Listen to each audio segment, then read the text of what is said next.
साथियों नमस्कार, स्वागत है आप सभी लोगों का। आज हम देखेंगे जो करंट अफेयर की क्लास आप लोगों की चल रही है UP triple SC PET exam के लिए स्पेशल है।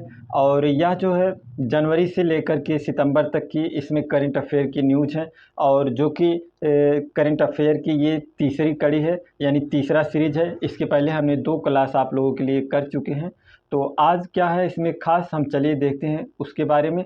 तो आज आपका है पहला सवाल जो है, हाल ही में किस राज्य में पेपर स्टाम्प की जगह ई स्टाम्प की शुरुआत की है? तो ऐसा करने वाला कौन सा राज्य है दोस्तों? यह जो है पंजाब राज्य जो है, वहाँ पर ई स्टाम्प, अगर हम बात करें किसी भी शब्द के आगे अगर ई लग जाता है स्मॉल लेटर में ई, तो उसका उपयोग होता है डिजिटल या इलेक्ट्रिक हो जाता है। तो डिजिटल या इलेक्ट्रिक के रूप में जाना जाता है। तो आप लोग इस बात का ध्यान रखिएगा, अगर किसी भी शब्द के आगे पहले अगर स्मॉल ई लगाया जाता है तो इसका मतलब है वह डिजिटल होगा या इलेक्ट्रिक व्हीकल वगैरह जो होंगे, इलेक्ट्रिक सामान होंगे, तो उनको आजकल ई से देखा जाता है। तो ऐसा कौन सा जो राज्य है कि पेपर स्टाम्प की जगह ई स्टाम्प का शुरुआत किया है? तो वह है पंजाब राज्य। पंजाब ने जो अपने यहाँ अब जो ये पेपर स्टाम्प होते थे, जैसे नहीं होता है स्टाम्प पेपर जो होता है, सभी लोग जानते होंगे कि स्टाम्प पेपर क्या होता है। जैसे किसी के साथ शपथ लेना होता है या कोई ज़मीन जायदाद की लिखवाना होता है, तो उसमें जो है स्टाम्प पेपर लगते हैं। या जैसे हम आपको कहते हैं कि हम आपको पूरा क्लास देंगे, तो आप लोग कहेंगे कि कैसे हम माने कि आप हमको पूरा क्लास जो है यूपीपीईटी का आप पढ़ा कर कंप्लीट करेंगे 15 से पहले। तो हम कहते हैं चलिए आप स्टाम्प पेपर लाइए, हम उस पर हस्ताक्षर कर देते हैं और आप भी कर दीजिए। तो एक तरह से होता है ना, सहमति पत्र यानी गारंटी कार्ड की तरह यह काम करता है। तो वही होता है स्टाम्प पेपर। तो स्टाम्प पेपर की जगह अब जो है डिजिटल स्टाम्प पेपर का शुरुआत किया जाएगा। कहाँ पर? पंजाब सरकार के द्वारा। और अगर हम पंजाब की बात करें तो पंजाब के जो मुख्यमंत्री कौन है वर्तमान में? मुख्यमंत्री जो हैं या कौन है? भगवंत मान। भगवंत मान जो हैं मुख्यमंत्री हैं वहाँ के। और ये किस पार्टी से संबंधित हैं? तो इनकी पार्टी है आम आदमी पार्टी। आम आदमी पार्टी जो केजरीवाल की है, तो उसी के ये एक नेता है और जो कि ये मुख्यमंत्री बनाए गए हैं पंजाब राज्य के। आगे बढ़ेंगे, देखेंगे अगले सवाल की तरफ। हाल ही में कहाँ पर राष्ट्रीय स्तर पर स्वास्थ्य शिखर सम्मेलन का आयोजन किया गया है? तो राष्ट्रीय स्तर पर स्वास्थ्य शिखर सम्मेलन जो कहाँ पर किया गया है? तो सुरक्षा से जुड़े यानी स्वास्थ्य से जुड़े हुए, तो यह है गुजरात में किया गया है। गुजरात राज्य में इसका उद्घाटन किया गया है। और अगर हम बात करें स्वास्थ्य से जुड़ी सबसे बड़ी योजना क्या है भारत की, जो कौन सी योजना है जो स्वास्थ्य से जुड़ी हुई सबसे बड़ी योजना है? तो उसका नाम है साथियों आयुष्मान भारत योजना। आयुष्मान आयुष्मान योजना जो है, यह भारत की सबसे बड़ी स्वास्थ्य योजना, भारत की नहीं, इसे अगर हम कहें तो ये दुनिया की सबसे बड़ी स्वास्थ्य योजना है। इसमें जो है गरीबी लोगों को 5 लाख रुपए तक के जो है फ्री इलाज करने की जो है सुविधा है। तो हम बढ़ते हैं आगे, इससे बस यहीं तक। देखते हैं अगला सवाल क्या है। हाल ही में भारत की पहली, से मिटा देते हैं, रुक जाइए।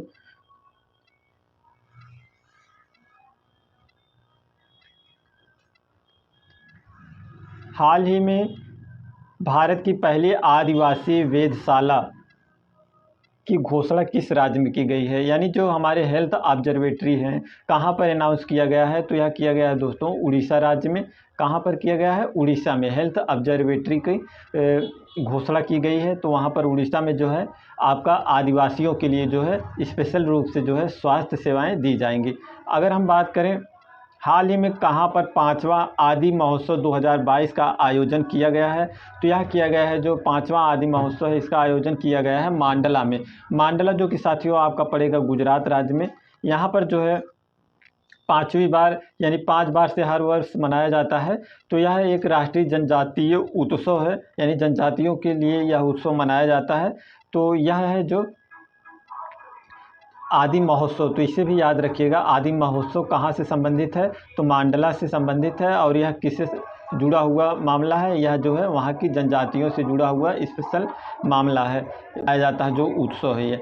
और आगे बढ़ेंगे, हाल ही में किस राज्य में उत्कर्ष समारोह आयोजित किया गया है? तो उत्कर्ष समारोह भी जो है यह गुजरात में है, गुजरात में इसका आयोजन किया गया है, गुजरात राज्य में। गुजरात का एक ज़िला है साथियों भरूच। भरूच ज़िले में जो है राज्य सरकार की वहाँ की जो है 4 योजनाएं थी जो पूरी तरह से 100% जो है पूरी तरह से सफल हुई। तो उन्हीं के उपलक्ष्य में जो है गुजरात सरकार ने उत्कर्ष समारोह का आयोजन किया है। बढ़ेंगे आगे, देखेंगे अगला सवाल, हाल ही में भारत के पहले बायोगैस से चलने वाले इलेक्ट्रिक यानी ईवी, अभी हमने आपको बताया, यहाँ पर देखिए ई लग गया ना आगे, तो इंग्लिश में लिखा जाएगा तो स्मॉल ई लिखा जाएगा। तो ये ईवी जो लिखा है तो यानी इलेक्ट्रिक व्हीकल, यानी जो हमारे बैटरी से चलने वाली गाड़ियाँ हैं उनका चार्जिंग स्टेशन का उद्घाटन कहाँ पर किया गया है? तो जो हमारी बैटरी से चलने वाली गाड़ियाँ हैं उनका उद्घाटन जो किया गया है तो उनको चार्जिंग करने के लिए तो कहाँ पर किया गया है? मुंबई में। कहाँ पर किया गया है दोस्तों? मुंबई में। और अगर हम बात करें कुछ नए नए उद्घाटन किए गए हैं, तो अगर हम जैसे बात करें ग्रीनफील्ड एथेनॉल का कहाँ पर संयंत्र लगाया गया है? ग्रीनफील्ड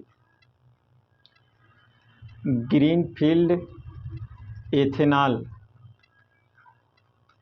का संयंत्र कहाँ पर लगाया गया है? तो साथियों यह लगाया गया है पूर्णिया बिहार में, जो कि पूर्णिया बिहार का एक ज़िला है, तो यह बिहार में पड़ेगा। तो यहाँ पर लगाया गया है ग्रीनफील्ड एथेनॉल संयंत्र, जो कि कहाँ पर पड़ेगा? पूर्णिया में। अगर और हम बात करें जैसे कि बायोमास का बात करें, बायोमास हाइड्रोजन प्लांट कहाँ पर लगाया गया है? बायोमास हाइड्रोजन प्लांट ये कहाँ पर लगाया गया है? तो यह जो लगाया गया है बायोमास हाइड्रोजन प्लांट आपका, यह लगाया गया है खंडवा में। खंडवा कहाँ पर पड़ेगा दोस्तों? खंडवा पड़ेगा आपका एमपी में, यानी मध्य प्रदेश में। तो खंडवा में लगाया गया है। और अगर हम बात करें बायो सीएनजी का बात करें, तो बायो सीएनजी का प्लांट कहाँ पर लगाया गया है साथियों? तो बायो सीएनजी का जो प्लांट लगाया गया है यह आपका लगाया गया है इंदौर में। इंदौर कहाँ पड़ेगा?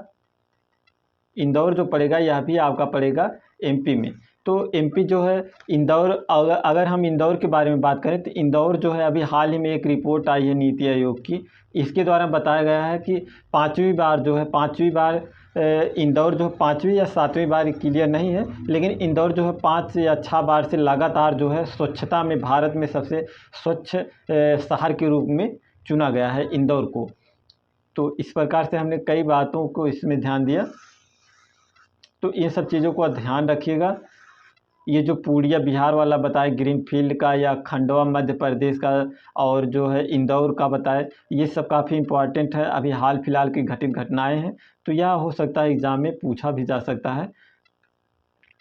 बढ़ेंगे आगे, देखेंगे अगला सवाल, हाल ही में चर्चा में रहा ज्ञानवापी मस्जिद। ये जो ज्ञानवापी मस्जिद साथियों कहाँ पर है? अगर इसकी बात करें जो ज्ञानवापी मस्जिद है तो यह कहाँ पर है, इसके बारे में पूछ रहा है। तो यह जो ज्ञानवापी मस्जिद है आपका पड़ेगा यूपी में पड़ेगा ज्ञानवापी मस्जिद। और यह विवादों में रहा, क्योंकि विवाद में रहा, यूपी के कहाँ पर पड़ेगा? वाराणसी शहर है, वाराणसी में, यानी बनारस में। तो बनारस में, जो बनारस किसका संसदीय क्षेत्र है अगर इसकी बात करें तो बनारस जो है प्रधानमंत्री मोदी जी का संसदीय क्षेत्र भी है वाराणसी वर्तमान समय में, यानी यहाँ से प्रधानमंत्री मोदी जो हैं सांसद भी चुने गए हैं। तो इस प्रकार से ये जो ज्ञानवापी मस्जिद है काफ़ी विवादों में रहा, क्योंकि यहाँ पर बताया जा रहा है कि जो ज्ञानवापी मस्जिद है वहाँ पर कभी पहले जो हुआ करता था शिवलिंग हुआ करता था, यानी भगवान शंकर का वहाँ मंदिर था, वहाँ पर शिवलिंग भी पाए गए हैं। जो पुरातत्व विभाग के द्वारा उसका जांच किया गया तो वहाँ पर शिवलिंग के साक्ष्य भी मिले हैं। तो ये काफ़ी विवादों में रहा। और जैसे कि बात करें अगर, ये ताजमहल भी विवाद में रहा, ताजमहल जो है यह भी विवादों में रहा। ताजमहल को जो है साथियों 7 आश्चर्यजनक जो चीज़ें हैं दुनिया में, तो उसमें से 7वां अजूबा के रूप में इसे भी जाना जाता है, 7वां अजूबा के रूप में ताजमहल को जाना जाता है। और ताजमहल से जो है भारत की काफ़ी अच्छी खासी कमाई होती है, क्योंकि यहाँ पर पर्यटन बहुत अधिक मात्रा में आते हैं, विदेशों से लोग इसे देखने के लिए विदेशी भी आते हैं। तो इसलिए ताजमहल का जो विवाद था, ताजमहल को बताया जाता है कि ताजमहल जो है भगवान शंकर का पहले मंदिर हुआ करता था। इसका नाम था तेजो महल, पहले तेजो महल के नाम से जाना जाता था, लेकिन कोई इसके साक्ष्य नहीं मिले हैं कि क्या था क्या नहीं। लेकिन जो हिंदू धर्म के लोग हैं वो कहते हैं यहाँ पर तेजो महल था, और जो मुस्लिम पक्ष के लोग हैं वो तो ताजमहल सबको दिखाई ही दे रहा है वर्तमान समय में जो है। अगर हम बात करें, बताया जैसे मान्यता है कि ताजमहल को किसने बनाया था, तो ताजमहल को जो है शाहजहाँ ने बनाया था। तो शाहजहाँ जो था उसकी एक बीवी थी जिसका नाम क्या था, मुमताज़ महल। मुमताज़ महल के याद में बनवाया गया था यह ताजमहल। तो मुमताज़ महल का कभी कभी नाम पूछता है कि इसका असली नाम क्या था। मुमताज़ तो ये अपनी पसंद का नाम इसका रख दिया था जो शाहजहाँ था। तो इसका नाम था जो मुमताज़ का, इसका नाम था मेहरुन्निसा। मेहरुन्निसा इसके पास, इसने 14 बच्चों को जन्म दिया था। मेहरुन्निसा जो थी 14 बच्चों को जन्म दी थी। और मेहरुन्निसा जो थी एक विधवा महिला थी, जो कि ये शाहजहाँ राजा हुआ करता था, तो वो उस पर फिदा हो गया और उससे मतलब उसकी याद में क्या क्या सब कर डाला, सब आप लोगों को पता है। बढ़ेंगे आगे अगले सवाल की तरफ। 1 नवंबर से कौन सा राज्य भारत में पहली बार सरकारी स्वामित्व वाला ओवर द टॉप मंच सिस स्पेस शुरू करने वाला है? तो यह जो है सिस स्पेस शुरू करने वाला राज्य जो है साथियों, यह केरल राज्य है। तो केरल राज्य के द्वारा जो है इस प्रोग्राम को लॉन्च किया जा रहा है। और बढ़ते हैं आगे दोस्तों, देखेंगे आगे के क्या सवाल हैं। हाल ही में सर्वोच्च न्यायालय ने किस अनुच्छेद के तहत पूर्ण न्याय प्रदान करने की अपनी असाधारण शक्तियों का प्रयोग करते हुए राजीव गांधी के हत्यारे को रिहा कर दिया है? तो जो राजीव गांधी थे साथियों, राजीव गांधी की हत्या हुई थी ना, सभी को पता होगा राजीव गांधी की हत्या हुई थी, तो उनके कैदियों को जो है सुप्रीम कोर्ट ने रिहा कर दिया है। तो वो किस अनुच्छेद का प्रयोग करके रिहा किया गया है? वह अनुच्छेद 142। तो जो आर्टिकल 142 है उसका उपयोग करके जो है उनके राजीव गांधी जी के जो हत्यारे थे उनको रिहा किया गया है। राजीव गांधी की जो है एक महिला थी, आत्मघाती हमला किया गया था, आत्मघाती हमले में जो है मारे गए थे। ये एक जगह भाषण देने गए थे, सभा को संबोधित करने गए थे, और एक महिला आती है जो कि अपने शरीर में बम पहने हुए रहती है और उनका पैर छूने के लिए जाती है, उसी में वो महिला जो है खुद मरती है और उनको भी साथ लेकर मर जाती है। तो यही सब थी कहानियाँ। और इनके राजीव गांधी के पीछे जो है बहुत बड़ी कहानी थी कि मतलब ये जो महिला ऐसे नहीं आई थी, ये एक हुआ करता था, श्रीलंका की बात है। श्रीलंका जो है, श्रीलंका में एक जाति होती है तमिल वर्ग के लोग होते हैं, जो कि अपने तमिलनाडु में भी पाए जाते हैं। तो तमिल लोगों की तमिल भाषा भी होती है। तो ये तमिल लोग जो है वहाँ पर एक संगठन खड़ा किया गया था भारत के द्वारा, जिसका नाम था लिट्टे। तो ये काफ़ी बड़ी कहानी है, कभी आगे बात करेंगे। चलिए हम आगे बढ़ते हैं, देखते हैं। हाल ही में चर्चा में रहा रामबन सुरंग किस राज्य केंद्र शासित प्रदेश से संबंधित है? तो यह जो संबंधित है, किससे संबंधित है दोस्तों? तो यह रामबन सुरंग जो है जम्मू कश्मीर से संबंधित है। और बढ़ेंगे आगे, देखेंगे आगे के सवाल। हाल ही में 27 से 28 मई को भारत ड्रोन महोत्सव मनाया गया है। भारत ड्रोन महोत्सव मनाया गया है। तो यह कहाँ पर मनाया गया? यह जो है नई दिल्ली में मनाया गया था, भारत ड्रोन उत्सव। ये ड्रोन क्या होते हैं साथी, सभी को पता होगा। जैसे अगर जो लोग नहीं जानते होंगे ड्रोन के बारे में, तो कम से कम इतना तो देखा होगा, जो शादियों वगैरह में गए होंगे तो एक कैमरे को लेकर उड़ती हुई मशीन होती है जिससे वीडियो रिकॉर्डिंग किया जाता है। तो ड्रोन वही होता है, ड्रोन जो कि ऐसी तकनीकी है या ऐसा सिस्टम कह लें जिसको कंप्यूटर के माध्यम से, एक डिवाइस के माध्यम से चलाया जाता है, जिसमें कोई इंसान नहीं बैठता। तो उसी प्रकार से थोड़ा बड़े बड़े कैटेगरी के जहाज़ भी बना दिए जाते हैं। तो कई उपयोग में उनका, कई रूपों में उपयोग किया जा सकता है। तो भारत ने अभी हाल ही में एक ड्रोन बनाया है जिसका नाम है वरुण ड्रोन जो है, इसमें इंसानों को लेकर भी उड़ सकता है। लगभग 70-80 किलो, 70-80 केजी तक का ये वज़न लेकर के उड़ सकता है। तो भारत का सबसे शक्तिशाली ड्रोन जो कौन सा है, तो उसका नाम है वरुण, अभी हाल ही में लॉन्च हुआ है। और हम बात करें, ये जो ड्रोन है हमारे लिए काफ़ी महत्वपूर्ण हो जाते हैं आने वाले दिनों में, क्योंकि अगर आप देखेंगे जो रूस और यूक्रेन का युद्ध चला, इसमें ड्रोन की काफ़ी महत्वपूर्ण भूमिका रही है। क्योंकि आप देखेंगे जो रूस था, रूस पहले जो था यूक्रेन पे क्या था, यूक्रेन पे काफ़ी भारी था, लेकिन यूक्रेन ने धीरे धीरे कम बैक किया। किसके माध्यम से? यूक्रेन के पास उतने सैनिक नहीं थे, लेकिन वह फिर भी उतने दिनों तक 7-8 महीने हो गए मैदान में डटा रहा। कैसे डटा रहा? क्योंकि वह ड्रोन का उपयोग किया, भारी मात्रा में ड्रोन का उपयोग किया, जिसके लिए उसका मदद किए जो है तुर्की। तुर्की के बारे में बात करें साथियों, तुर्की ने अपना नाम बदल लिया है, इसका नाम अब तुर्की नहीं है, तुर्कीये ये अपना नाम रख लिया है। तो ये भी इम्पॉर्टेंट हो जाता है, तुर्की जो है अपना नाम तुर्कीये बदल कर रख लिया है। इसे भी याद रखिएगा कि अगर सवाल आ सकता है कि कौन सा देश है जो अपना नाम बदल कर तुर्कीये कर लिया है, तो ये है तुर्की। तो तुर्की के द्वारा और जो है यूएसए के द्वारा जो है ड्रोन मुहैया कराए गए थे यूक्रेन को, जिसके माध्यम से वह रूस के साथ इतने दिनों तक युद्ध में डटा रहा। और तो इस प्रकार से भविष्य की चिंताओं को देखते हुए जो है भारत ने ड्रोन की कीमत को समझी है, और ड्रोन तकनीकी में अब भारत पहले से ही सजग हो चुका है कि आने वाले दिनों में जो है किसका दिन होगा, ड्रोन का दिन चलेगा, यानी ड्रोन का दौर आएगा। तो इस प्रकार से भारत सरकार ने ड्रोन में जो है काफ़ी अच्छा कदम बढ़ाने का प्रयास किया गया है भारत सरकार के द्वारा। इसके साथ साथ ही भारत ने जो है यूएसए से यानी अमेरिका से जो है अमेरिका और भारत मिल करके भारत में ही आकर के ड्रोन बनाएंगे, नए नए ड्रोन बनाएंगे। काफ़ी बात हो गई ड्रोन के बारे में, देखते हैं आगे का सवाल। हाल ही में स्वर्ण भंडार के जमुई नामक स्थान पर चर्चा में रहा। स्वर्ण भंडार मिले हैं, जमुई कहाँ पर है साथियों? जमुई जो है यह है जिला है बिहार का, बिहार का एक ज़िला है जमुई, जहाँ पर सोने के भंडार के कुछ साक्ष्य मिले हैं, यानी जो पता किया गया है कि ज़मीन के अंदर जो है कुछ सोने के काफ़ी अच्छी मात्रा में भंडार मिले हुए हैं।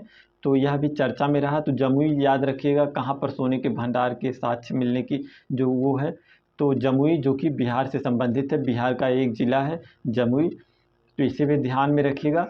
और अगला सवाल देखते हैं क्या है। हाल ही में प्रधानमंत्री मोदी ने कहां पर विश्व के पहले नैनो यूरिया तरल संयंत्र का उद्घाटन किया है? तो इसका उद्घाटन जो है कलोल में किया गया है। कलोल कहाँ पड़ेगा साथियों?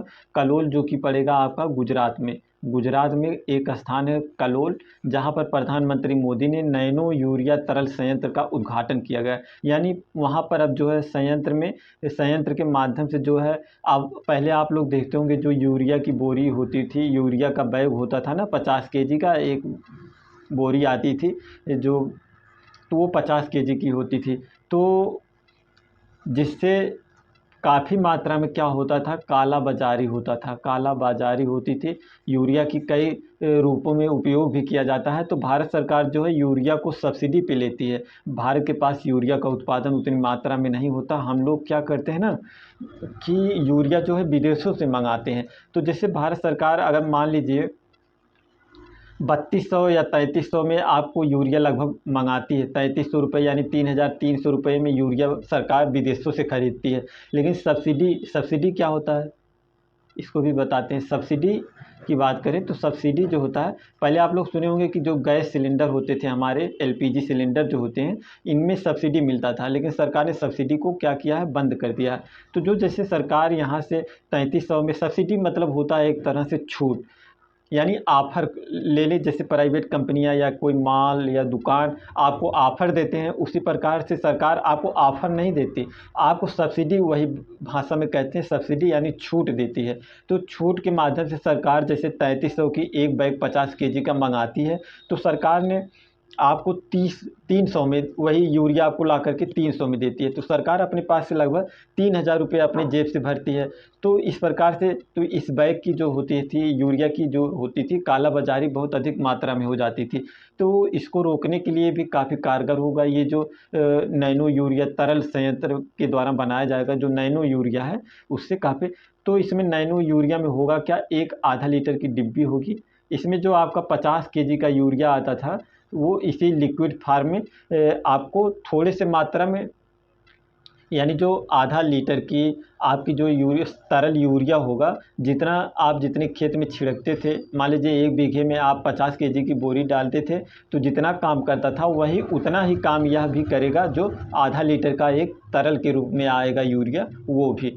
तो इस प्रकार से आप जानिएगा।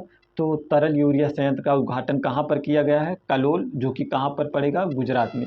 और इसका उद्घाटन प्रधानमंत्री मोदी जी ने खुद किया था।